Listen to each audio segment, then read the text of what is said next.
पढ़ने से पहले एक पल का ठहराव ले, उन सभी के लिए अपने हृदय में कृतज्ञता महसूस करे जिन्होंने जरूरत के समय आपके साथ अच्छा व्यवहार किया। अब पढ़ना जारी रखें। एक दिन काम से घर वापस जाते समय बिजली के खंभे से बंधे कागज के एक टुकड़े ने मेरा ध्यान खींचा। उस पर एक छोटी सी सूचना लिखी थी। मुझे यह जानने की जिज्ञासा हुई कि उस कागज पर क्या लिखा है, इसलिए मैं उस खंभे के करीब गया। सूचना में लिखा था, कृपया मदद करें, मैंने सड़क पर कहीं RS से 50 खो दिए हैं। मेरी नज़र बहुत अच्छी नहीं है। अगर आपको यह राशि मिलती है तो कृपया मुझे इस पते पर वापस दे सकते हैं। मैं उस पते तक पहुंचा।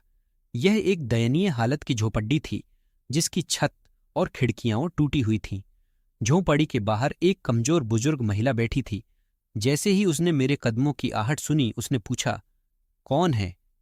मैंने उत्तर दिया, मैं पास से गुजर रहा था तो मुझे सड़क पर RS 50 मिले। मुझे बिजली के खंभे पर आपकी लिखी सूचना दिखाई दी, इसलिए मैं आपको पैसे सौंपने आया हूं। यह सुनकर उसके सूखे झुर्रीदार गालों पर आंसू बहने लगे। उसने भारी मन से कहा, मेरे पुत्र, मेरे पास कम से कम 30-40 लोग आए हैं और मुझे यह कहते हुए सर्टिफिकेट दे गए हैं कि उन्हें वह रुपए सड्डे ढक पर मिले हैं।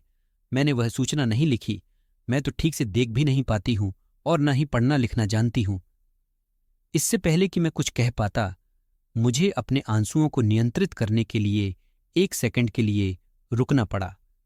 मैंने चेहरे पर एक मुस्कान के साथ कहा, कोई बात नहीं माताजी, आप कृपया इसे रख लें। उसने मुझे वापस जाते समय उस सूचना को फाड़ने के लिए कहा। मुझे लगा कि बूढ़ी औरत ने पैसे लेकर उसके पास आने वाले सभी लोगों से उस सूचना को फाड़ने के लिए कहा होगा, लेकिन किसी ने ऐसा नहीं किया। इसलिए मैंने उसे आश्वस्त करते हुए उसके हाथों को थपथपाया और चला गया। मैं अनगिनत विचारों के साथ वापस लौट आया कि खंबे पर वो सूचना किसने लिखी होगी। मैं उस व्यक्ति के लिए अपने दिल में गहरा सम्मान महसूस कर रहा था जिसने ऐसा कुछ करने की पूर्ण हिम्मत और कुहाउट की जिसके बारे में हम में से कई लोग सोच भी नहीं सकते। मुझे एहसास हुआ कि हमें बस मदद करने की इच्छा होनी चाहिए और बाकी चीजें काम करने का रास्ता खोज लेंगी। जब मैं अपने ख्यालों में मग्न था, किसी ने मेरे कंधे पर ठपठपाया।